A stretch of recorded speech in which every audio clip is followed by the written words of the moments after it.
Good evening, ladies and gentlemen. Welcome to our stream tonight. Tonight, myself and Bathtime are going to be discussing the usual suspects. Hope you're all well. How you doing, mate? Good. I'm very well, thank you, Tyrone. You sound you've gone back to being a bit tinny. You sound like a small little man in a box, like Fenster in this film. Um, I'm really really good. Had a very fun week. What have you been up to? Just not a lot. Really. Just seeing family mostly. Why am I small on the screen?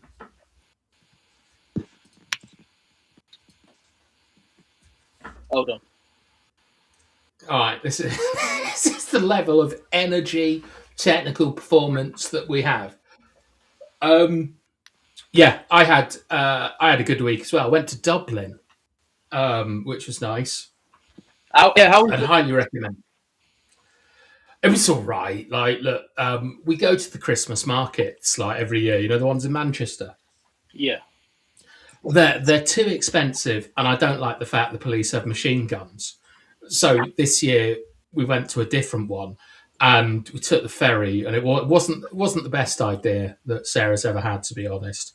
It was a long day, but it's very fun. So if you are in Ireland, yeah, there's like six different Christmas markets there, and they're all pretty good. Go ice skating, so I enjoyed it. And off to New York next week, which I'm much more excited about.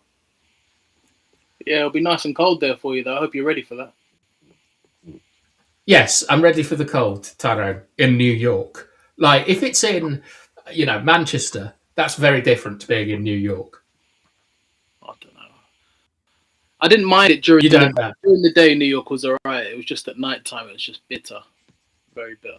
But it's alright. Yeah, but it's Christmas, isn't it? Like, what are you expecting? Like, sort of t-shirts and shorts, like it's Southern Hemisphere style. New York was alright. Um, I'll go back again. Maybe not anytime soon, but I will go back eventually. Well, we're going to have to pick up some awards at some stage. Like, I'm sure we'll be in New York, Los Angeles before we know it. Um, right. So, the usual suspects. You'd never seen this film before, had you? No, I hadn't seen it before. So yeah, the first time I saw it was on the flight to New York on the 25th. So yeah, And I had you really heard enjoyed of it. it? Yeah, I'd heard of it a few times. I just hadn't decided to watch it, but I had heard of it. Yeah, it came out the same year as Pulp Fiction, I found out, and was probably quite overshadowed by it. Seems to be one of those, like, sort of, you don't really get them anymore. The sort of word of mouth films where someone recommends it to you. So I can remember the first time I watched this film. I'd have been about 17 or something, and I Oh, watched it by myself. And it was like one of those films where I just had to run around the house afterwards. I was too excited. It was just yeah. amazing.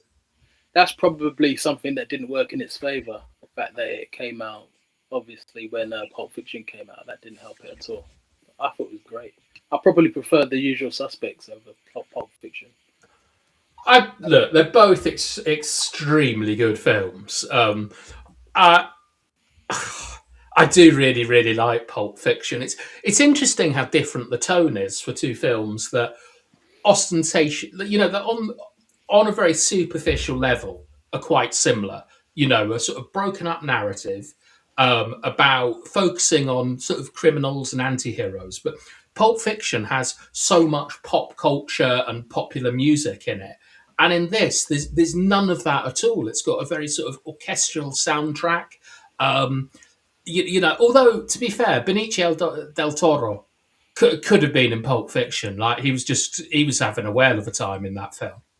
He was fantastic. I think out of all the people in the film, he was the one that put a smile on my face the most. Brilliant, brilliant performance. Yeah. Yeah. All right. Well, we've got to do some hellos, haven't we?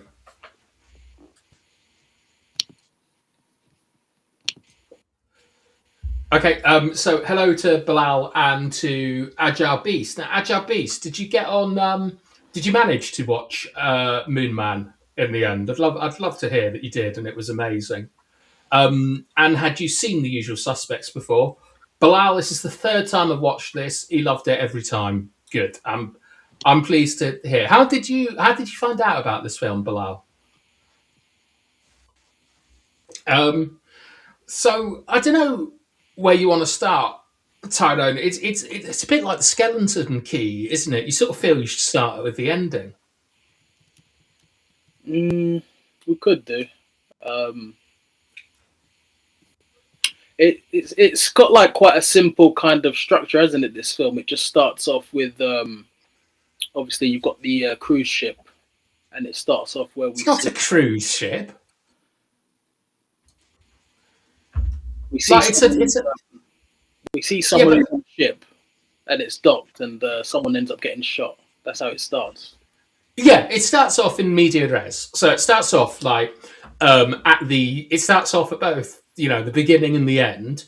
And like so for you have you seen this twice now? Yeah, All right, cool. So it's a very, very different experience watching it second time round, and it's equally as rewarding, to be honest. Like, so when you have like Keaton getting shot, when it cuts, it sort of like it cuts away from. So you get this kind of devil-like figure. He does a piss on the fire.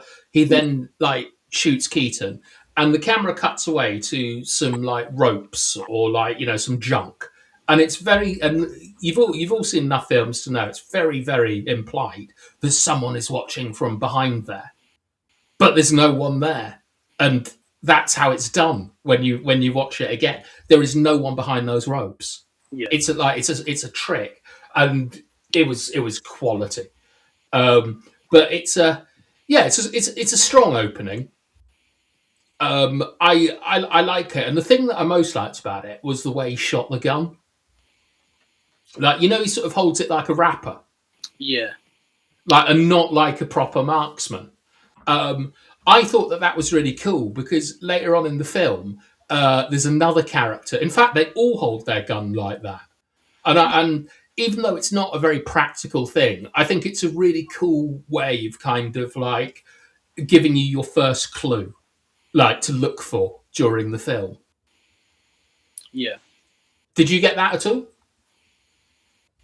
Um, I did. I wasn't really focused on that. I was just kind of like, when it came to the clues, I was just trying to listen to everything he was saying. So you've obviously got verbal hint, who's in the interrogation room, and it was just kind of trying to hear what he was saying and trying to pick up certain things. Um, the only time I think it kind of towards the end when he obviously starts talking about being dehydrated and stuff, and that's when that image of someone pissing kind of came into my mind because I was like, oh wow, like you start to think, Yeah, well, he talks about having lumpy piss, doesn't he? Which is a bit yeah, weird. yeah, I have to say that I kind of like that didn't really like register for me. I mean, after I watched it, I went on YouTube and watched those videos of people reacting to the ending. yeah, Yeah, I always love doing those for twist endings because I like to see if everyone gets it at roughly the same time. I think I think when you do a twist, it's obviously got to be grounded and it's got to make sense and all that kind of stuff. But also, it's really difficult to kind of trust the audience in a way that they'll be able to get it. So a lot of the time, you get hit over the head with a twist. And so when I was watching that, one of the things that I missed is that he's got like a gold watch and a gold lighter, and like Verbal has that throughout the film, and I never put it together. I mean, obviously, the second time you watch it, it's very apparent that anytime someone mentions Keyser Söze, they cut to Kevin Spacey, yeah. and sort of do that unconscious link. But it's just it's such a cool film, like, and it's also not completely dependent on the twist, which I think is important. Yeah, it's definitely like quite a lot of other stuff going on. Like, namely, obviously, all the suspects and how they work together. Everyone's got quite a different personality. I found the scene where they're all asked to read off the sheet and repeat. That was a Yeah, fantastic scene. Apparently, they couldn't stop laughing during that scene, and Bryan Singer was they're laughing in it, like, but yeah, no, that's really cool because I like. I love the setup for it. Like it's something that you see quite a lot from now. Like I remember when I watched Guardians of the Galaxy, and I've seen every Marvel film. I'm not a huge fan of Marvel. I just have to watch them apparently. But Guardians of the Galaxy has a very very similar setup where they just put loads of criminals together and put them in a lineup, and it's such a great way to sort of like introduce people. Like you get I think he's called Kevin Pollock, the actor that is the sort of I don't know if he's meant to be, but he looks like a sort of short Jewish guy. He's like a stand-up comedian in real life. Yeah, Yeah, like you instantly get he's funny from the lineup, from his line delivery. Then someone Baldwin like is crazy, yeah, and Stephen. then whatever, yeah, and then whatever Benicio del Toro is up to, like, and then you know you get like what's his name again? The one with just, Bryan, Gabrielle Bryan's character, gosh, McManus. yeah, Was it? No, that's the Baldwin. I knew all their names before we did the show because I can't just call him like John Soze. Um, who is it? Chat, tell me the name of the main character in the film I watched last night because I do not have direct access to my own memories. Jesus Christ, I'm just going to have to quickly... gosh, what's wrong with me? Keaton, that's it. Bloody hell. Tom Keaton. Yeah. Like, and then you get Keaton, and then you get Verbal. And I really like the introduction of this, and I also like the way that Keaton is framed as the main character, because of the way he's kind of picked up by Chaz, by the the agent Chaz. So what did you think about having seen the film a few times and you understand what it's trying to do? What did you think about the introduction in particular of Keaton? I found it quite interesting because the first, like my first impression of him was like, someone he's clearly trying straight. He's obviously right. Bad path. He's trying to go straight. And I just thought to myself, wow, what cool, you're with this lawyer and she gets you out of any rent. I thought, wow, it's quite convenient. Is that what you thought, is it? And I'm watching it and I'm thinking to myself, is she going to get you out of the trouble you're in now? Because you're all in a lot of like deep doo-doo right now.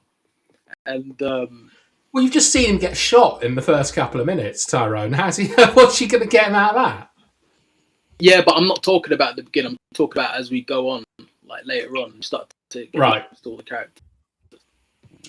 Well, for me, like, and because obviously, we are a creative partnership, I thought that there were some things that were quite interesting about the beginning. And the first is something that, like, I mention a lot, which is that the character is in a kind of living death, which is when you sort of like introduce the main character. The standard kind of way that Hollywood and scripts and all stories really do is that they're in a sort of stasis period where if they don't change, something like they're going to get nowhere. Okay, so Keaton is in this stage, right, where he is trying to. I can't even remember what it is. Is it a restaurant or something? He's trying to get some French people to invest in something. Yeah. And he's got the fit hot girlfriend who's like a lawyer and stuff, but it's not who he is. He's trapped, right? And he's trapped metaphorically and literally by his past because he gets picked up by, thank you, Bilal, Kuyan, who is like the agent. Yeah. And the agent has done that really annoying thing where he's come to personally slap the cuffs on him. Which I think is, I think that's really cool as well because it hints that there's a deeper story there, a deeper connection with them. So the film's getting its hooks into you, but also it's not just like physically like trapped. He's metaphorically trapped because he can't say I love you to his girlfriend. He's playing a role. He's playing the role and not himself. He is a criminal, right? He's one of this kind of stock character, like that we have, like I suppose a bit like Robin Hood or something. Criminal with a heart of gold. He'll only steal from corrupt cops and corporations and things, and he's not a bad guy. And I've always kind of liked that. I wouldn't say Jekyll and Hyde, but that sort of light and dark to a character. I'm not a huge fan of characters that are just good or bad. You want a bit of complexity to them. So I think personally, I thought this is a masterful introduction of the main character, or at least the sort of like the main focus of the story, because it introduces so many different elements so quickly. And I was really impressed with it. It's fantastic writing. Yeah, yeah, definitely quite a strong script. I can imagine when they were all sat down reading the script together, like the final draft, they would have been really impressed with everything. Really. Which character would you have like gravitated towards if you were offered a part in this? Who are you going for? Probably Fenster. Well, the character that has absolutely nothing to do in the story except die. Yeah, for me, I just thought because like he didn't really have like much to do. I thought he made some really interesting character choices, especially with the voice. Yeah, it is. Like, you can't really hear him in that. I thought that was interesting. Yeah, it's such a cool like way of looking at it because like I don't know where Benicio del Toro was in his career at this point. I just because we all know him and stuff, and we know him as a character actor. And I think what's that film in Sonora? Is it Traffic? Is that one of his only main leads in like a big film? He's always there on the outskirts, Del Toro. But what I really liked about this is he looked at the film, wanted to be in it, and wanted to be memorable, and his character is essentially just like basically he's kind of like the dead wife in a lot of films. You'll see a detective film and he'll just be watching home videos of his dead wife. Like that's basically what he does in the film is that when Keyser Söze puts the screws in, he's the first to go. And I think you're right. It's a really interesting performance of like, I want to be in this film and I want people to remember me, so I'm just going to do whatever the hell I want. I love the scene where they're told about Keyser Söze from Kobayashi, and he basically says, we've got all this intel on you. Look at all these envelopes, and like they show you all the envelopes, and Fencer gets the first one, and they all get the envelope in the order that they die, which I thought was quite interesting. Yes, that's what I like stuff like that. That's good. That's good attention to detail. But I feel that kind of stuff like benefits more kind of like top 30 Easter eggs more than anything else. It's like it's cool, but it is to me that kind of stuff is more like trivia, as it were. I much prefer it when they do similar things with stuff like colors. Like I think in Breaking Bad, anyone who wears orange, for example, gets killed.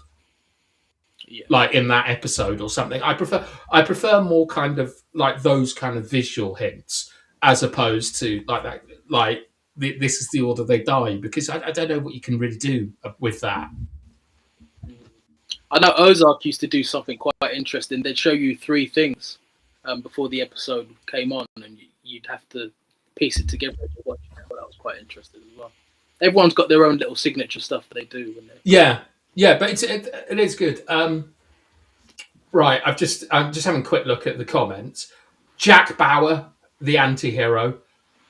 Yeah, thing with Jack Bauer, Agile, is that like in films, what you tend to see that the main character changes and the side characters remain the same.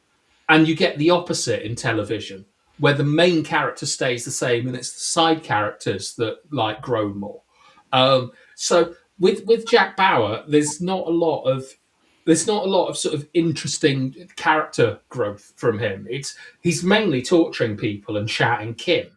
He reminds me quite a lot of. Have you seen The Walking Dead? Yeah. You know that guy just goes call. Rick Grimes. Might have to be. Yeah, I don't know. I only saw season 1 and 2. I couldn't get into season 3. I stopped watching after the second season. I really like the second season where they find the kid in the barn. I thought that was quality. But yeah, I've no idea if this was Del Toro's first English-speaking role or not. I mean, he's not even really speaking English in it. He's just having a whale of a time. But yeah, really, really cool. But you would pick his role. Because do you know the guy who surprised me the most in this? Who? Gus Fring. From Breaking Bad. Ah, yes, it was when he was in it when he was younger. Yeah. He's a lot. He's a lot lighter shaded now than he was then, and I was like, I know that voice, and it was driving me mad. So I had a little look on my phone, and it was Gus Fring, and I liked his character a lot because of it's not really involved in the story beyond the Hungarians and stuff, but I just like Gus Fring, and I was delighted to see him in an early film. It's like seeing Rooney at Everton or something. You're like, oh yeah. Yes, this is a very good point Bilal has put up. He said that Kian didn't even question Kobayashi being Pakistani with a Japanese name. And there was one thing that I noticed in the film, which is there's a guy called Redfoot who is like the kind of surfer dude / like criminal fixer. Yeah. And he referred to Kobayashi as a limey. And then Kobayashi turns up with like a Pakistani accent, or maybe an Indian accent. I'm not too familiar on the finer details. But it kind of brings me to a point, which is what I really enjoy about this film, Tyrone, is how much is true and how much is bollocks. Because that's what I loved about watching it the second time. Yeah, exactly. Do you know what I mean? I love the bit where Stephen Baldwin's character just walks up to Redfoot and he's like, "Look, if there's any more surprises, I'm gonna kill you." And he just turns around and he's like, "Oh, why didn't you get your nose out of my ass?" And he just flicks the cigarette and it hits him right in the face, which was an accident. But yeah, it just worked well for the purpose of the film. It's just like, have you been watching like top 20 Easter eggs on The Usual Suspects or something? I just read up a lot of, because I was quite interested in like obviously how they filmed it. Yeah. And how long it took them to film it, certain things, what it was like for them working with Bryan Singer, and all these things just come out when you hear the actors. Am I right in thinking Bryan Singer and Kevin Spacey are on the naughty list these days? I know Kevin Spacey is. I'm not completely sure I can't remember what he did. But Bryan Singer's got in trouble as well, hasn't he? I'm not sure about him. I know maybe Spacey is. I've heard a lot of stories about him from certain actors that I won't say here. But yeah. Creepy sexual predatory stuff, yeah? Yeah. Yeah. I think that Bryan Singer has got into trouble for similar things, which is a shame because they made a brilliant movie, and I've got to say the direction and Kevin Spacey's acting is first class, and if they could just behave themselves, it would be a lot better. Because I love Kevin Spacey as an actor. I think he's incredible. Yeah, it was weird, like listening to his interview. Basically, say, "Look, I don't own anything now. I've barely got any money in my pocket," and basically, obviously, still protested his innocence as he's not been found guilty. But is it okay? Well, I mean, he won an Oscar for this.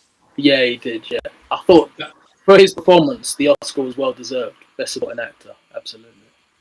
Yeah, it's like, I mean, the thing is we all know Kevin Spacey now as a brilliant actor. With like, I think he got 2 Oscars. He got one for American Beauty, I think, and he was in that Netflix show and stuff. We all know he's an amazing actor, but this was like when this came out, I imagine that it was pretty wild watching like a master of work. He's done a lot of stuff in the theatre world. He opened the Young Vic Theatre. He was like, yeah, he did. Yeah, I imagine that's where your stories come from.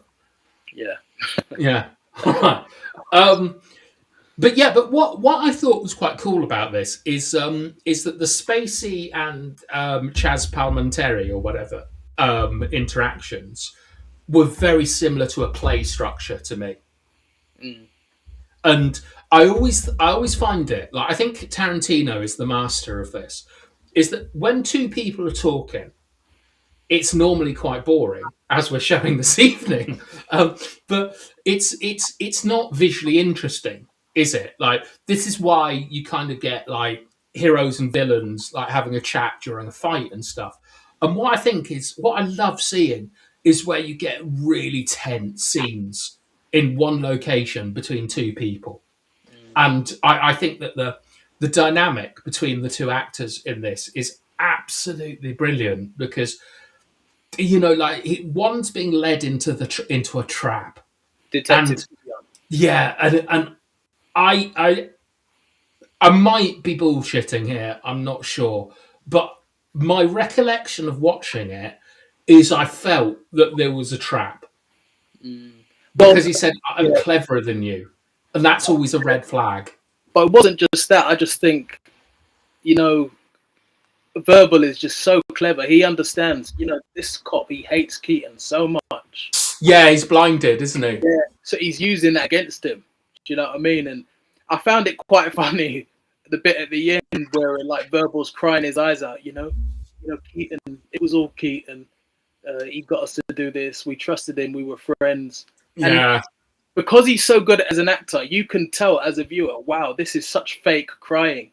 But it's funny how... Yeah, I was going to ask you about that because when I was watching it, I don't know if this is because, don't want to offend anyone, but seeing a man cry like that is pathetic to me. Like, no, but it's meant to be, right? Yeah. It's an evolutionary thing. That's why if you grovel at someone's feet and cry, you're such less a threat that you're likely to spare them. Yeah. Right.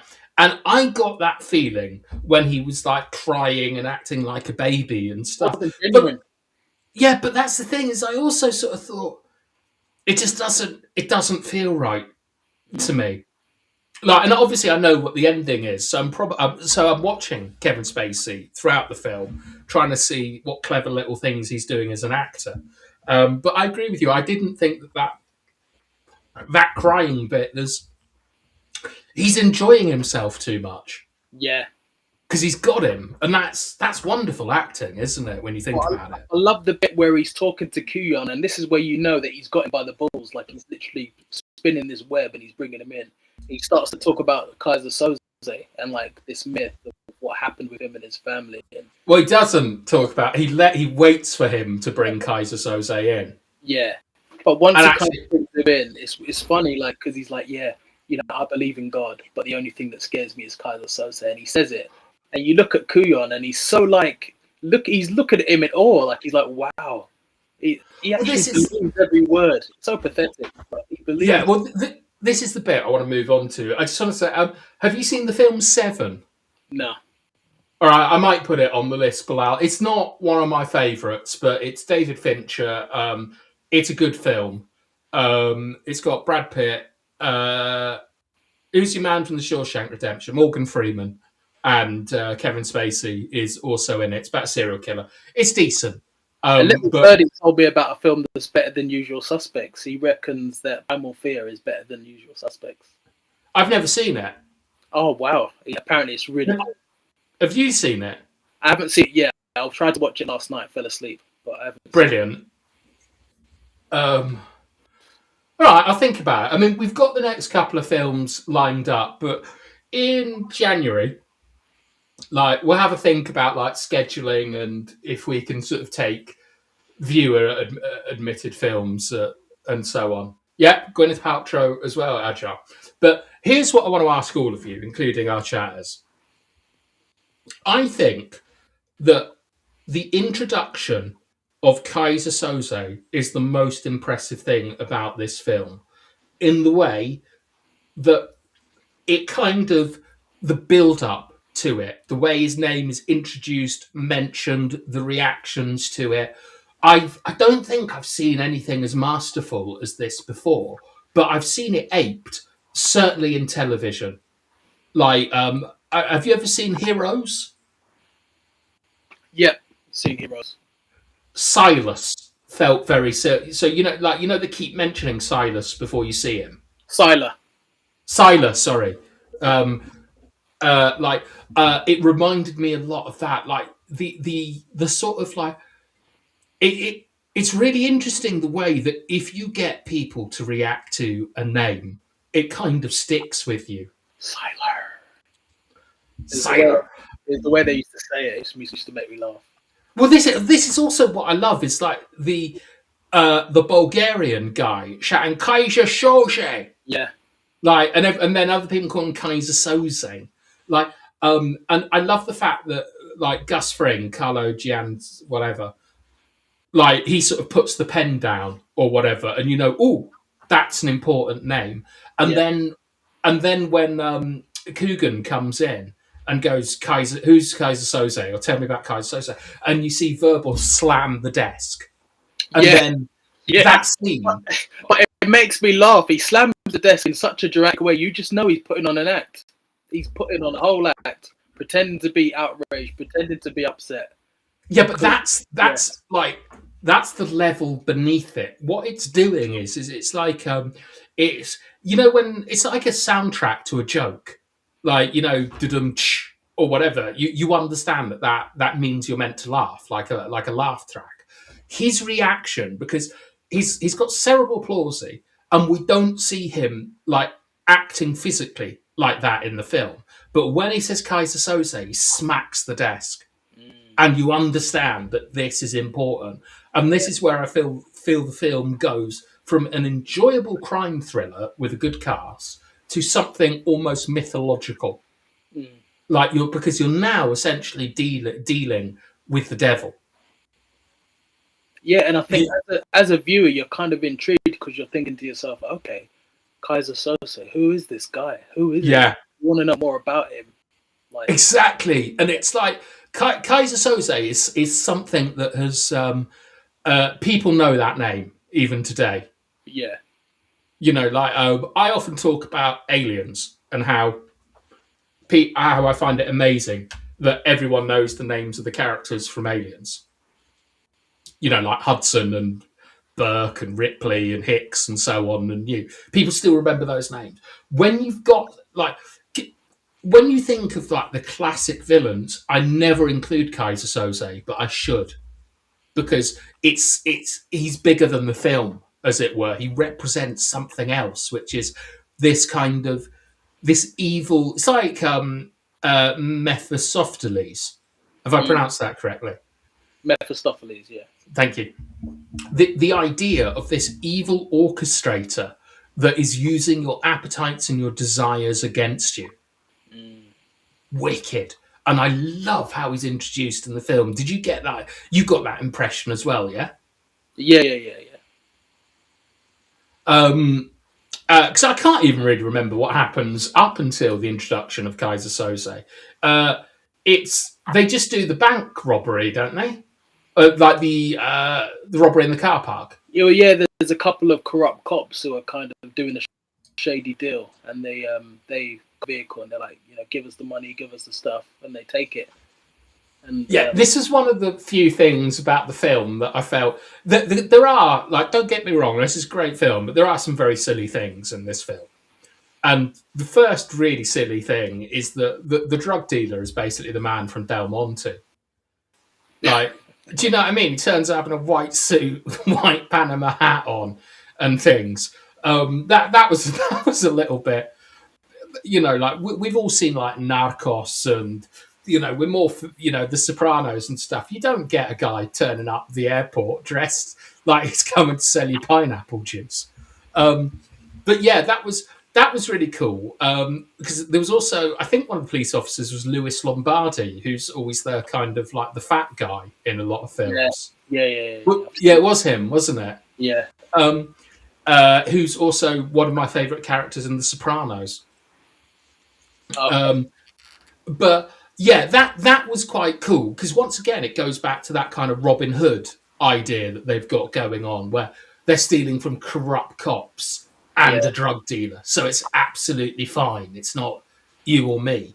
And at this point, the only real tension in the crew is about who did the bank robbery But it's also or like the carjacking. it's also like a big fuck you to the cops, because apparently after they do that, a whole load of cops end up going to jail and getting indicted based on that one robbery alone. Yeah, It's quite yeah, and so and it also plays into Keaton's backstory, because I think at this point we've got the suggestion that he's already faked his own death to get out of a murder charge, that he's killed lots of people, like he's killed lots of witnesses and jury tampered, and that he was a corrupt policeman, wasn't he? yeah. Yeah. So this all so this works really well, I think, on a couple of levels. Like, I think on three levels. One is, if Kevin Spacey is actually Keyser Söze, which I'll ask you about later. But if he is Keyser Söze, he's using all of their like manipulations against them. You know, he's manipulating them to do what he wants. Yeah. Okay, it's a bit of an odd plan, but then you've got the fact that Keaton is also doing the same thing. You know, he wants to really stick it to the police Yeah. because he wants to be one. And I think that's all that's all relatively interesting. It's a good action. It's not a great action scene, is it? It's just an interesting one. Like, and then it gets them to these sets of scenes that made me laugh a lot, where they're under is it called a pangolia? That type of like Eastern temple, like a Japanese or something. I'm not sure. Do you know what I mean? Where they're just on a pier underneath like a Buddhist temple or something, talking to Redfoot. Oh, I didn't know where that location was. I just remember like obviously there was a bit of a confrontation there, wasn't there? Are you talking about when they meet up after doing the job, or are you talking about when they first meet?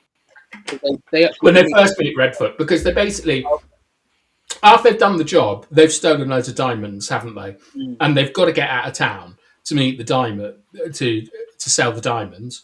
And McManus and Fenster know a guy in Los Angeles, and so they go there. But once again, right, you've always got to question what actually happens, because this is from Verbal's perspective, or Keyser Söze's perspective. Okay, so we can accept that the police bust happened, but we don't know how they got to Los Angeles. We can't say with confidence, because it's coming from Verbal, who is trying to deceive us. And there's quite a lot of holes in the plan. If his big plan is to, like, what even is his plan? I know initially when they were all like obviously named as suspects and they're all in the lineup together, that's all about like a truck heist. Yes, to do with them. So I think that's one way that he's managed to get them in. Like, he's managed to kind of do something and then end up getting them involved when they weren't actually involved initially. Yeah, but to what end? This is what I mean. Is that there are some things that we can say are 100% real, right? Such as we can say that the attack on, as you put it, a cruise ship is 100% real because we have that burn victim from Hungary. Yeah. Right? So we know that the Hungarians were there. Okay, so we can take that as true. We can take the carjacking as true, and we can take pretty much everything that the FBI tell us and the police tell us as being true. The rest of it, we don't know what is true and what isn't true. Like, we only know Kobayashi exists for real because we see him at the end. Yeah. Do you know what I mean? The rest of it, it's because everyone's dead. It's mental though. It's like he calls him Kobayashi, but he just names him after the name he sees at the bottom of a mug. Yeah. You don't. But it's also you've also got to give it to the screenwriter that he's come up with some really memorable names. Yeah.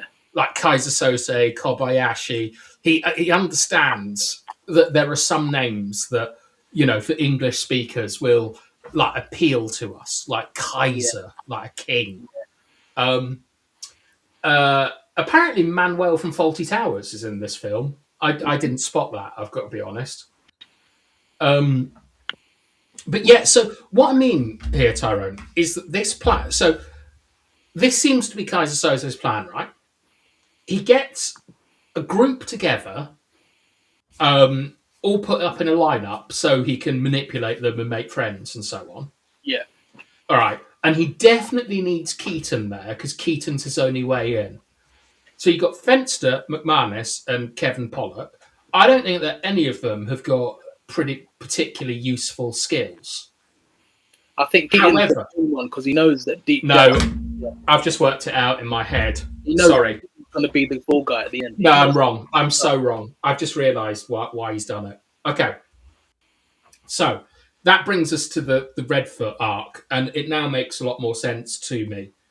I understand now. So the whole point is he wants a competent crew to rip off a drug deal, right? Because during the drug deal, he shoots. Do you remember he shoots the guy? He executes. Yeah, even when he says, "I'm not. We're going to do it my way. No killing." Yeah, and so the whole point is that Keyser Söze needs that guy dead. And that's why he's orchestrated it. The stuff about the Hungarian... But the thing is, right... Because Keaton's girlfriend... No, the whole point of him getting them on the ship is because there's someone on that ship who's the only person who knows who Keyser Söze is. The whole point. Yeah, I know. But what I mean is that they're not the right crew for that. Like, what does McManus... like Keaton, Fenster, and Pollock have that would allow them to take down 26 like Hungarian drug dealers or whatever it is. That's what I mean, is that it doesn't make sense unless there's two extra bits of information. One is that Keaton's girlfriend, the lawyer, she is defending the guy that they're selling who knows who Keyser Söze is. But that crew that he's got, it never made sense to me that he used them to assault the boat because they're not good enough to do it. But it makes more sense to me that they're originally there for him to take out whoever, like Redfoot's, the drug dealer in the car that he executes. They're perfect for that. And then maybe he just then thinks that they're good enough to do the robbery. But this is what I mean, is there's a lot of stuff that doesn't really kind of make sense because we're not actually given the real story. We're told a lie, an entertaining lie, but a lie nonetheless. And I think that's really cool. Do you get my point? It's one of them films where people are always going to make up their own theory. I think that's done by design to get people talking at the end of it. Yeah, well, I mean, okay, cool. So let's get to the plot part. So we're in California. Should we just go from the bit where Verbal kills the drug dealer? Yeah. So, what's your reaction to that when you watch it? Because it's very out of character. I'm just thinking to myself at first. I'm thinking, "Wow, you look shocked." But at the same time, you said you were going to do this without killing anyone. So he's obviously deliberately got the glasses on. You can't even see his eyes as well. So I thought that's a bit dodgy. He starts looking a lot cooler, doesn't he, in this part of the film? With expensive clothing on. But I'm thinking to myself, okay, you don't want anyone to see that stone cold look in your eye. It's mental. When he does that, though, it's kind of mental that none of them look at him differently because it's like, they still see him as this, he's a partner of theirs, but everyone still underestimates him, which I find really sad. Yeah. Well, what I liked a lot about it is that later on, there's a bit where he tells Coogan, like, how do you shoot a guy in the back? And then he shows, like, how crippled he is and he wouldn't be able to do it. And it's quite clearly an expert marksman has taken him out there.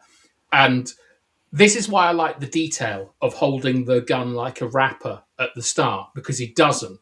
Verbal doesn't hold the gun like that when he kills the drug dealer. And I thought, or at least I think I remember, I don't know, but I think the idea is that Verbal is changing and is becoming more loyal to the people around him. But really, what it is it shows that Keaton doesn't want to kill the guy.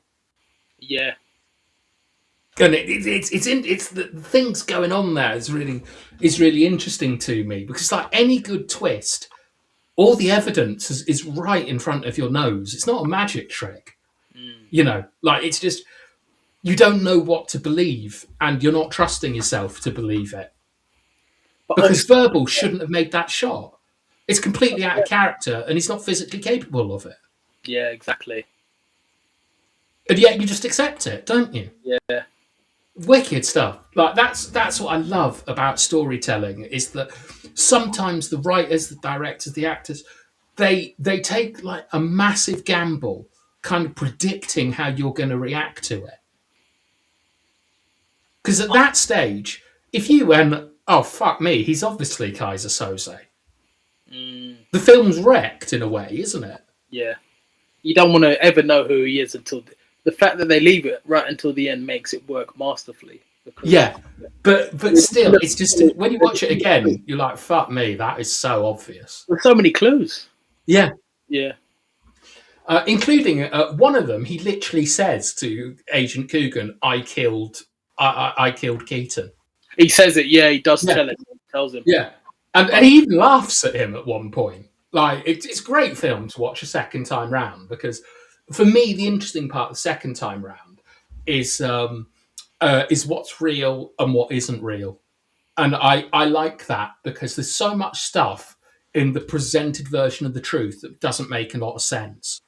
There's even like a scene where he gets, because he's going on about coffee, he'd love a cup of coffee. Then he's given the cup of coffee, and there's even like a little bit where you see the camera pan on his eyes, and he's actually looking at the bottom. Yeah. It was like that. Great. The bit that actually struck me the most about the ending was I thought it was incredibly unfair, because when he first starts talking about Redfoot, he mentions that he's got a mate who was like incredibly fat, like a whale or a walrus, or he says something like really sort of derogatory like that. And when they're doing the reveal, it focuses on this poor black lady who's overweight while he's going, "He's fucking disgusting, looks like a whale." I remember thinking, God, Orca. Yeah, he says orca. Yeah, I was like, Jesus, imagine if you're that actress and like, you're watching with your friends and family or something, and they're just, "Look at this disgusting fatty." Like, I thought that was a bit over the top when I watched it back again. But yeah, even down to like him saying, "Yeah, we used to pick coffee in Guatemala," and it's just something seen on the wall. It's nuts. So good. And I mean, the thing is, they even tell you he's a con man. Yeah, and yes, Bilal, Söze does mean like Keyser Söze means king of the talkers, basically in Turkish. I'm led to believe. I don't know do you guys like this kind of like this trivia stuff? It doesn't really interest me that much, to be honest. Like, because I have like watched these kind of 15 things you won't notice in The Usual Suspects. But I like that he calls himself Verbal, because he's such a good storyteller throughout the whole film. He's the storyteller, literally. So. Well, I like the fact that like someone like right at the beginning they go, "What's your name?" And he goes, "Verbal." And they're like, "What?" And he goes, "I talk too much," and he hasn't said a word. Yeah. Like I found that really funny. And I mean, like, I'll tell you what, the one thing I did like from these 15 things to notice in The Usual Suspects is something I didn't notice, which is that Coogan, or whatever he's called, the agent, says to Verbal, if you arrest 3 people for a crime, the one you go in and find sleeping is the one that will have done it. And the guy who hijacked the truck, who we later find out is the stand-up comedian, he is basically trying to sleep in the scene where they're all in the jail together. And I thought that was quite clever.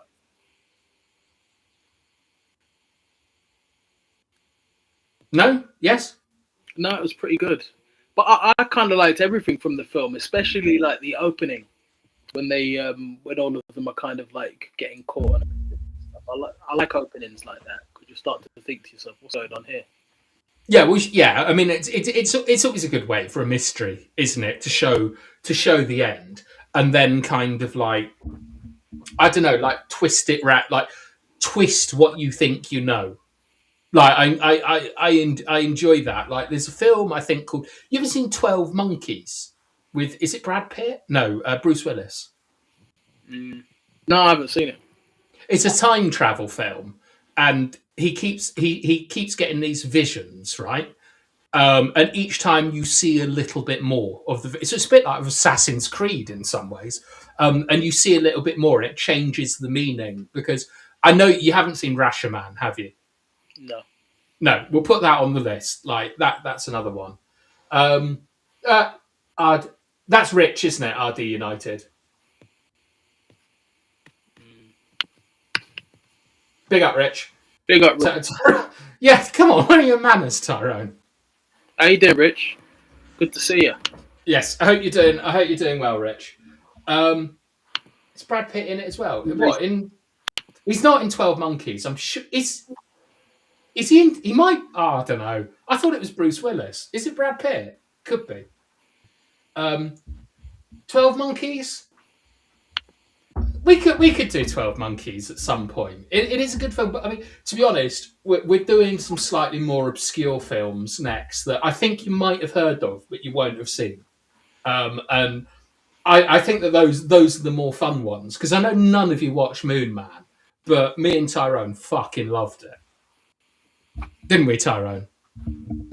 It was good. It was definitely better than I thought it would be. Yeah, wicked film. So it's a wicked film. But yes, so with so then right, we get to the scene where Pete Postlethwaite, Kobayashi, comes out with his accent, and it's like Keyser Söze's all got you in a trap. Yeah. And it's wicked.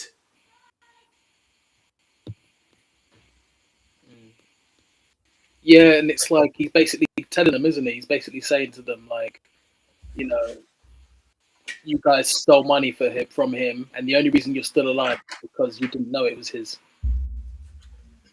And it's, I love also it has the reveal of the carjacking, like of who did it.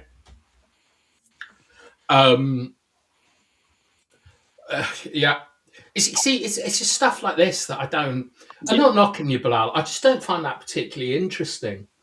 Like, I know who John List is, and I've done my research on the film. It bears no relationship to the Keyser Söze that we see on screen. Like, John List was an accountant who disappeared for 10 years, and he got busted. Get this, right? He got busted after America's Most Wanted, where the way they caught him was they got a sculptor to have a guess at what he would look like 20 years later, and made like a bust of him. And it just so happened that it looked exactly like him. It's an absolute fluke. But yeah, he killed his family, and he went into hiding. And so the difference between him and Keyser Söze is that Keyser Söze, his introduction now, I don't think has the power that it does back in the 90s, where he's a sort of small-time drug dealer, I think it's implied, or like a middleman or something like that. Some competitors want his turf. They shoot him. They rape his wife, and then he shoots all his family and leaves one of them alive. And that seems, I'm sure that was really shocking then. Now I don't know if it has the same impact. I would have preferred it if there was like no kind of origin story for him. If he was just the name. I don't know. I think it works well with that story. It kind of gives me like an inkling as to why he's so ruthless, why he's got no loyalty to anyone. It makes sense. Well, yeah, I know, but it's just that now I think that we've seen like Tony Soprano, we've seen Walter White, we understand like the lengths of depravity that people will go to. Like, we're all like, we've all got good pop culture literacy, as it were. Then, yeah, killing your wife and your kid, wow, that is insane. Yeah. Now, I don't think I don't think it's as shocking, as horrible as it sounds to say that. I don't think it's as shocking that this is the lengths he'll go to, because we've seen this for 20 years on television and so on. But I do think that it works quite well to establish him as a sort of Luciferian style figure, where he walks away with his long hair like Antonio Banderas or Marcelo Salas or Batistuta, with all the fire going behind him, and it's obviously a very hellish, devilish imagery, and it's all really cool. But it just, when I watch it again, I felt it was one of the weaker parts of the film, because it's got the Netflix Mexico filter on, where it's all yellow, nothing's in focus. Like, it's the camera's moving really weirdly. It just feels a bit out of place to me when I watch it again. I would take it out personally, but it doesn't really sort of wreck the film. I just think it shows its age, because this film is this is like, it's almost 30, it's 30 years old, this film, isn't it? Yeah, a long time ago. Yeah, man. But yeah, so I just think that from a writing and a technical point of view, how they build up Keyser Söze is incredible. And this scene is the culmination of it all, where you've got Pete Postlethwaite as this really repressed lawyer who doesn't even care about his own life. He's that tied to the job. He's that anal. That's exactly the sort of civil servant that I want in real life. Yeah. And then it's so scary. And then what's so cool is how it twists the film straight away, because Fenster gets murdered immediately afterwards. Yeah. Well, they just find him, don't they? They're told where he is. Yeah. Because he tried to run. Yeah. So he gets murdered. And then when I was watching the scenes of them in the cave, I don't know if you thought this as well, but I was really pleased to see a film lit correctly. Yeah. Like, lighting was probably the most important thing when it comes to filming. It can make or break. Yes. I know, Tyrone, having tried to make a film with you, I know this point of view that you have. If we were to make a film set on the moon, Tyrone would demand we shot it on location and start building a rocket. I do know what you mean, but it's, in modern films, I find scenes at night are crap. And in particular, I'm thinking of the Winterfell episode of Game of Thrones. Do you know the one I mean? There's been so many. Where they fight the army of the dead. And you can't see anything. Yeah, I didn't like that episode. Yeah, well, it's because it's basically because they have to film everything in a certain style so that they can add special effects and correct it in post and stuff. And it gives this horrible, unfocused, boring quality to the images. And when they're in the cave digging up Fenster with their hands, it's so dramatic and well lit and sharp. And I was like, God, I wish we could go back to making films like this. Like, because it's beautifully shot. Like, you can smell the streets, everything's crisp. I really enjoy that type of filmmaking. Quite a sad scene, really. It's like it was quite interesting as well. Before he dies, he's one of the few people out of the group who's like, this is bad. You can tell Fenster, out of all of them, he's the one who's mostly worried about this Keyser Söze because of what he's heard. Yeah. Yeah, exactly. Because he's the heart of the group in some ways as well. And to see him, of all people, someone who's clearly got no scruples, to see that he worried someone like him, I thought, wow. Yeah. We're literally spooked right now. Well, what's cool about it as well is it informs the audience that the threat of Keyser Söze is real.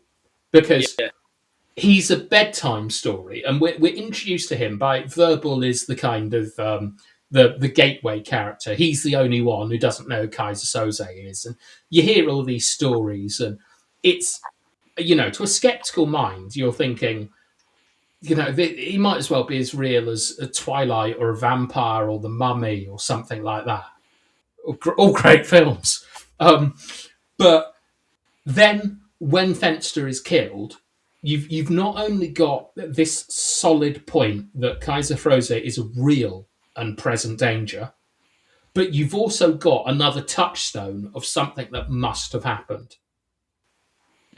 Like, so I'm in me trying to piece together what actually happened in The Usual Suspects. Fenster got killed. Yeah. Yeah, like before the job.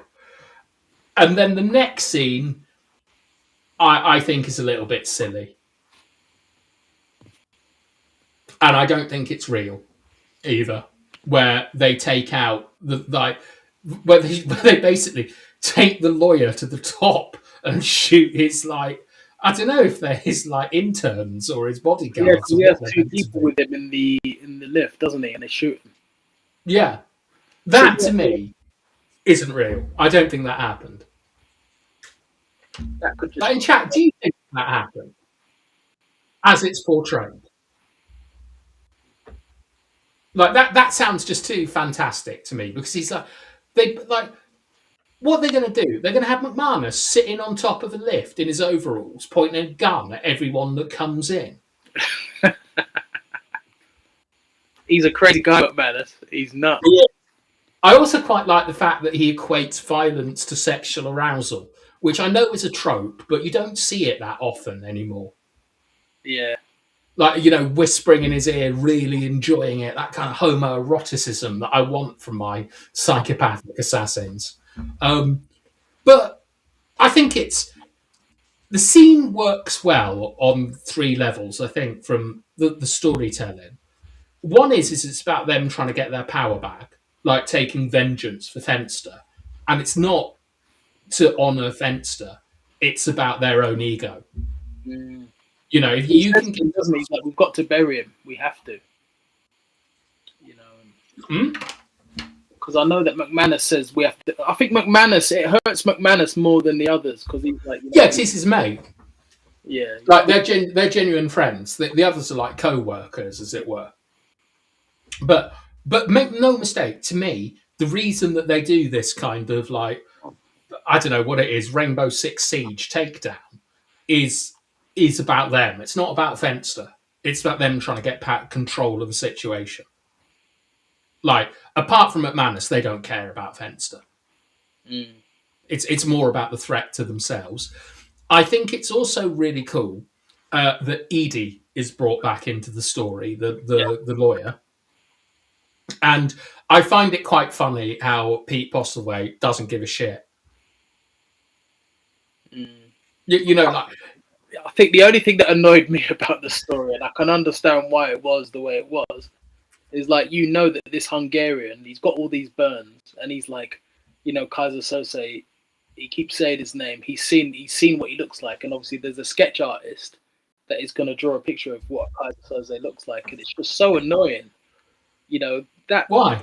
Well, Kuyon should be saying, like, I'm not letting you go until we see a picture of what this guy looks like, but he lets him go.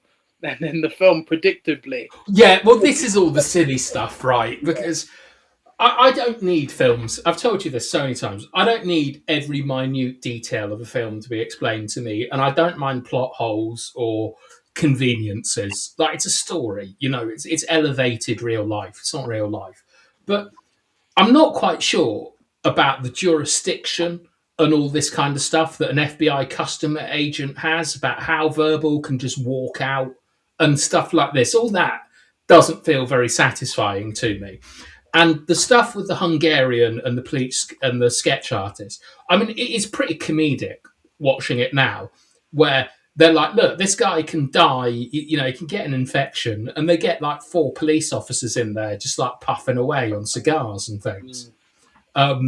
So that's a little bit silly, but it works well for the story, because that is the almost definitive moment you've got the absolute proof that Kevin Spacey is Keyser Söze. And it's such a creepy image as well. When you see the actual image come out, like, wow, it looks so. Yeah, it's different to how we've seen him, isn't it? That's his real face, as it were. Yeah. But yeah, and so I mean, yeah, like, so after, like, so then they go and do the final mission.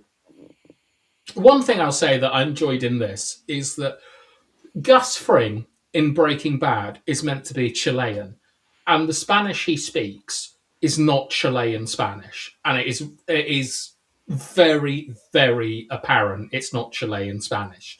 In this, what I will give them massive credit for is that the Spanish is definitely Argentinian that they're speaking, and I really appreciated that. I like that attention to detail. That stuff I do like. But it's once again, it's fantasy. What we're saying, there's no way that three guys could take them out the way it's portrayed. Surely. And you got a fat stand-up comedian sitting on the low ground, shooting onto people on the high ground. Do you know what I mean? I played Overwatch. I know the importance of high ground. There's absolutely no way he wouldn't have got taken out in seconds doing that.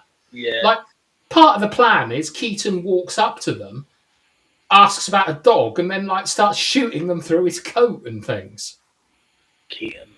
This is what I like, because you're kind of like the police inspector, the agent here, where you're just going along with it, even though you know this couldn't possibly have happened. There's no way a bunch of carjackers could take down the Hungarian mafia. Well, my problem with Kuyan is he's got this. Obviously, he realizes that Keaton was an ex-cop. He was corrupt, and he just can't get that out of his mind. He wants but that's cool. That's great, isn't it? 'Cause he's just focused on it. Yeah, and it's like, oh, it's great. Blau wants to know if you can speculate on who Kobayashi was. I think that he is probably almost exactly who he's portrayed in the film to be. Is that he's a number two. He's basically, he had the job. His job is basically what. He's an underboss. Yeah, but he just won't say his name. He's just changed his name. He needed a name for him. I think the character exists because he picks up Kevin Spacey in the car.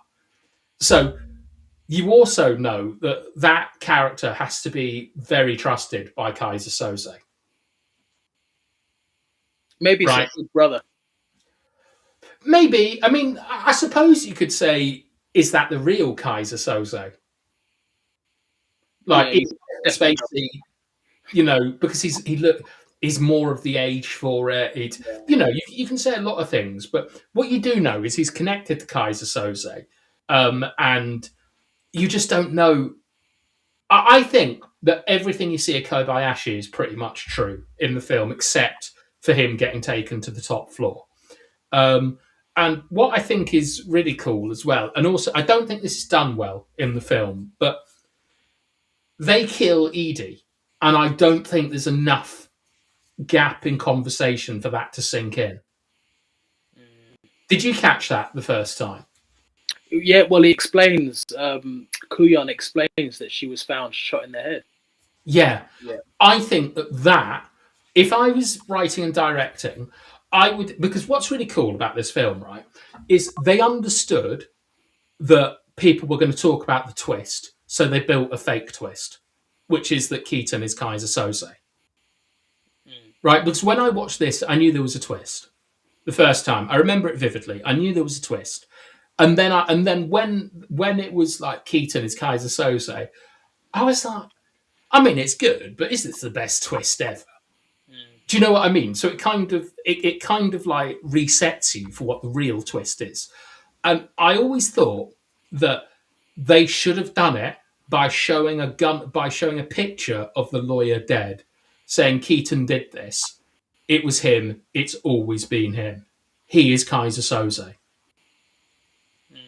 And watching it again, I had the same thought that the murder of Edie is so important to the idea that Keaton is Keyser Söze, because it ties back to what he did to his first wife.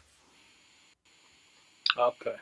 Do you know what I mean? Like, I think that it could have been done better, that bit. I'm not saying the film is shit because they didn't do it the way I wanted to do it. I just think that it would have been I think that it would have been a really good kind of punctuation mark for when they're presenting the fake twist that makes the second twist better. Do you get what I mean? Yeah. suppose so. Well, should we See, just do the twist?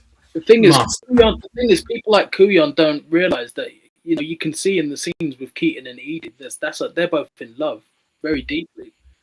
So Well, he doesn't say it to her. He runs away from her. He won't. He won't even because when he says to Verbal, he says like tell Edie, and I thought he was going to say tell Edie I love her, but even then he can't say it. what makes me laugh is when he's about to do the job and he cannot. He doesn't. You can tell he doesn't want to leave her, and Verbal just looks at him and says, "She'll understand." I'm looking at Verbal thinking, "You're such a snake." Do you know? Yeah. Yeah, he's such a good little tempter, isn't he? But yeah, so now at the time, I laughed a lot when I watched this film, thinking of you, because all I could think about was your little face on that airplane as the twist unfolded. Like, I was just enjoying it so much. I mean, because I also watched this film by myself, and I don't think films are things that you're meant to really watch by yourself. Certainly not stuff like this. You want to turn to someone and go, "Wait, what is?" You want to do that. So the idea of you, I don't mind watching something like this on my own because I don't want people next to me saying, "Oh, what's happening here? Can you explain this? Shut the fuck up." yeah, no, I don't mean like you just have someone next to you who just from time to time goes, "What are we doing? Who's that?" Yeah. I mean, like you want to share in the experience of what Yeah. you're doing. It's why things like watch-alongs and Twitch streams and reactions are so popular, because you want to experience it with someone. What was it like on the plane? Like, did you get it straight away? Were you thinking, wait a minute, this can't be, could it? Or how did it go for you? It was obviously there's the bit when he's walking out and you see the gold watch on the lighter that had me thinking a little bit, and then it's obviously when the walk goes from him with the cerebral palsy, and then you can see he starts to walk on. Like, this is crazy, and then it's when the picture came out and it hits you all at the same time. You're like, wow. Yeah, well, it's done. It's so interesting, right? Because I watched it twice to kind of work out the structure of how they do it, and I completely agree with you that the sort of like underlining of it is definitely the facts with the guy's face on it, and then well, it's not just that; it's all the stuff that's in the room. So obviously but no, this is what I mean, right? Is that the facts and Kobayashi make it undeniable, right? That is Keyser Söze. But what you get first is the coffee cup scene. Yeah. And when you're watching it, it's interesting to me because I can't remember, but I'm fairly confident that I didn't know that he was Keyser Söze at that point. I think you're meant just to think that he's made it all up. Would you agree with that, or did you? I mean, when did you think? Oh my God, he was Keyser Söze when you see Guatemala. Yeah, at the end I did, because it's like he's left. No, I mean with the bulletin board specifically. Yeah, of course. So at that point, when it goes to Illinois, Scotchy or whatever, Barbershop Quartet, and then Redfoot and Guatemala, not specific. For me, it's when he starts saying like, where's the cripple? You shouldn't say that, but when he starts screaming that, like, where is he? Yeah. No, but that's not what I'm asking. What did you think when you look at the bulletin board, right? What you get from that, undeniably, is that Verbal has invented things. Yeah. What were you thinking? What were you thinking? Anything at that point, or were you just going with it, or what was happening? I'm thinking in my head, surely he's got to be Söze at that point. Right. Okay. I was not thinking that at all. Okay. I was like, I remember how I reacted to this ending quite well, even if it was 20 years ago, and I was like, fuck me, he's just made this all up. Yeah. That's what I thought. I didn't think, oh, he is Keyser Söze. It's I then began to suspect it because I think when you get the gold, when he gets the gold lighter and the gold chain, I think that I didn't pick up on this because it's just a detail that escaped me. But I think that that is where you're meant to go. Hang on a minute, it couldn't be, could it? Mm. But as it goes on, it's for me, it's when he straightens his walk. Yeah. That's when I knew he was Keyser Söze. And when I watched the reaction videos, the one thing that they all had in common was they were all confused until his walk straightened. And then everyone, to a man, said, "Is he Keyser Söze?" And then you see Pete Postlethwaite in the car and it drives off. And wow, what a way to do it. But not just that, you've got the cop coming out. He's looking confused. Where are you? And then just to the right of him on the screen, which he can't see, the car just goes and leaves, and he has no idea that the car. Well, do you want an Easter egg that I saw? No, go on. In that scene, there's a policeman looking at the camera laughing. Oh yes, and that's the screenwriter. Yeah. I heard about that. Once again, I don't think that really adds anything to the film. It's just trivia. Oh yes, Bilal, the original Keyser Söze.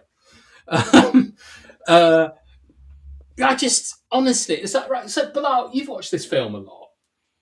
What do you get from it? Like the second and third? Yeah, you weren't 100% sure until I saw. I agree. I think I've changed my mind. Where I thought it was the walk changing was the bit where where that was definitively Keyser Söze. But you're right. It's Kobayashi makes him Keyser Söze, and then it's cut with that Kevin Spacey stuff about then he's just gone or whatever. He does that. It's a fantastic film. I love how they did it. Oh, it's such a great film. It's a film I'm often surprised hasn't been remade. There's no point in remaking a classic, though. There's no point. Do you know what? Sometimes, though, I think if you've got an actor who's really, really good, like I often wonder why they don't do this for people like Timothée Chalamet.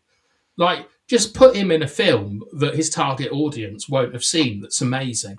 I wouldn't mind them doing like a series on Keyser Söze and having more stories where he fucks. Oh, prequel.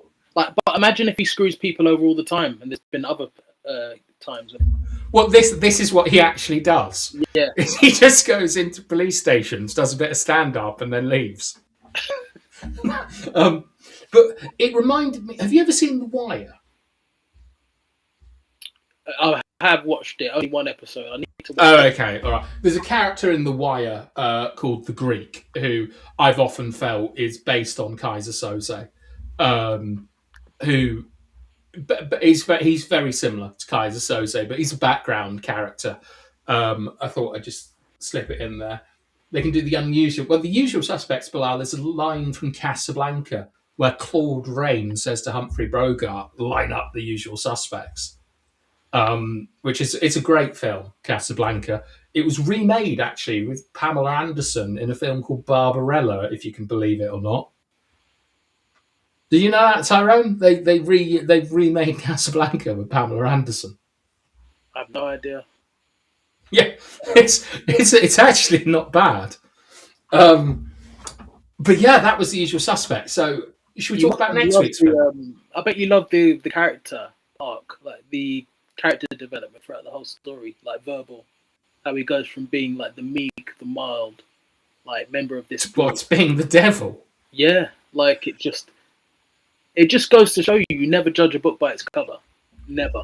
You never underestimate anybody. Yeah. He's the most dangerous villain out of the lot. Yes. Yeah, there's not huge character development in the film. It's the actual character development is pretty much solely on Keyser Söze. Because a bit like what I said to Agile earlier about how side characters don't change in films, none of the side characters change. Keaton doesn't really sort out his internal conflict between being a criminal and being a respectable businessman. He abandons it after 10 or 15 minutes, and it's only actually really used as leverage against him. No one learns anything in the film. Like the agent gets duped. Yeah. Like there's not a huge character arc. The character arc is basically your understanding of reality and Keyser Söze. He's the most developed character in the film because as it goes on, you realise that he's trapped them. There is no escape from him. He is real. He's got them exactly where he wants. He's lying to them. He's tricking them. It's not a drug deal. You know, he's even kind of tried to tempt them with $90 million. It's about giving him an opportunity to go and kill a man.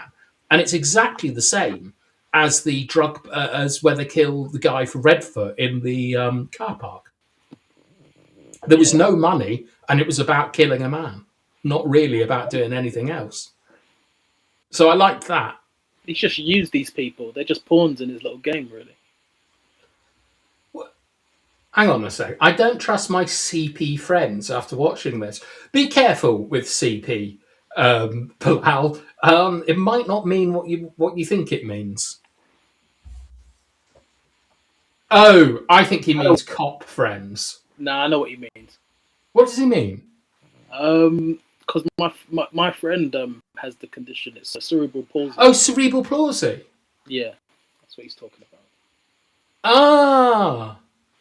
Okay. Yes, Bilal, Manchester United are playing next Monday night. That means there will be no real talk on Monday night. It'll be on Tuesday. And what film will we be watching, Mr. Williams? We're going to be discussing Parasite next. Yes. Yeah, At long last. Yeah. I cannot tell you how excited I am to watch this film. Parasite, it won Best Picture like 2 years ago. Was it before COVID, Parasite? I think it might have been 2019. Double check. Jesus Christ. Let me double check this. It's a South Korean film, isn't it? Yeah. You're right, Yeah, 2019. 2019, yeah. Great film. Yeah, it's meant. I've heard it described a few times as like one of the last great films of the 2010s. Directed by Bong Joon-ho. Looking forward to it. You've seen it, though, haven't you? I have, yeah. You know what? I really do like how the Koreans do their films. Some of them are little bit weird, but they're always very interesting. So, yeah, you'll enjoy it. I'm trying to think what I've seen. I've seen Train to Busan, which is a very good zombie film. What else have I seen from Korea? I can't. There's another one I've seen. I can't remember what it is though, which isn't helpful. Korean film. Is The Host Korean? Oh, Snowpiercer is the other one I've seen, which I enjoyed. You ever seen that?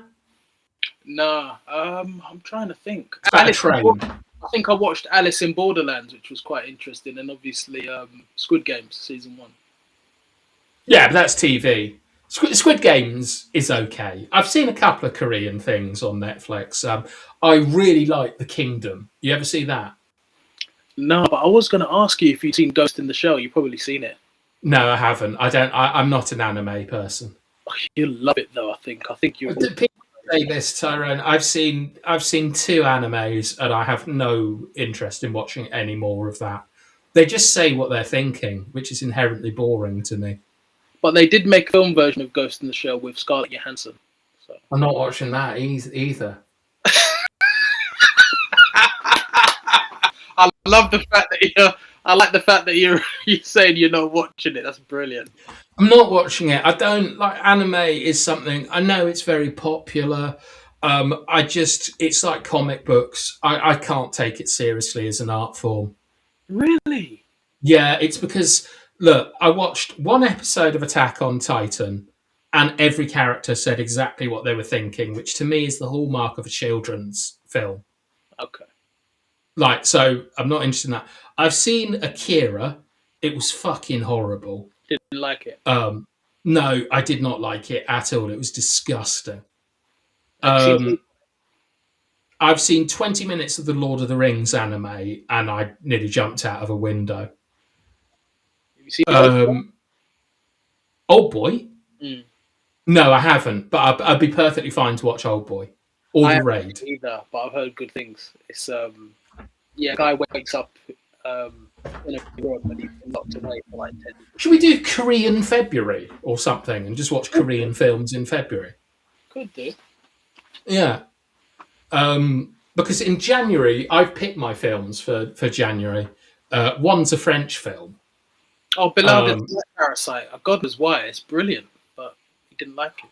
I'd actually quite like that, to be honest. If you come in and be negative about Parasite, I wouldn't be against that, Bilal, to be honest. Yeah, but that's Um, the thing. You don't want everyone to agree with everything you watch. yeah, like I think if you give like reasons why and stuff, I think that there's always it's always worth listening to because like I enjoyed it when Yabba was here because I didn't think that Enter the Dragon was that good. Like I understood why people liked it. I didn't think it was that good. And You had gave a it an 8 discussion with out of 10, though, so I appreciate you for that. sorry? You gave it an 8 out of 10, which was nice of you. Yeah, well, it's because it's got there's more to it than just what I think. There's like legacy and how it's clearly influenced Mortal Kombat amongst other things, and I think that like there are some films like at one point I'm probably going to make you watch The Searchers, which is a 1956 film, Okay. and when you watch it, I hope you see how wildly influential it is to cinema. And because of how wildly influential it is, it has to get marked up. Do you know what I mean? And I feel the same way about Enter the Dragon.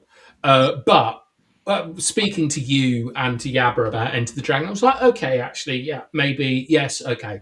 And so I gave it like more of a mark. So I don't mind people like having a different opinion to me. In fact, I think it's quite important because Yeah, it's, you know what's mental though? It's like there's some video games I've played, right? And it's like a lot of video games I've played and they've been that good. I thought, wow, this has been just as good as a movie for me. Mainly probably something like Last of Us. Do you know what I yeah, mean? well, it's an Storytelling in experience. general is quite important to me. I mean, in terms of The Last of Us, I've obviously played that game to death. It's amazing. Um, I played the multiplayer more than I would like to admit. Um, it's for a computer game. It is an excellent story, well told. I don't think it's particularly interesting just as a story. It's a really interesting one because it's about you projecting yourself onto the character you're controlling, Mm. and it's obviously much easier to do that when you're controlling them.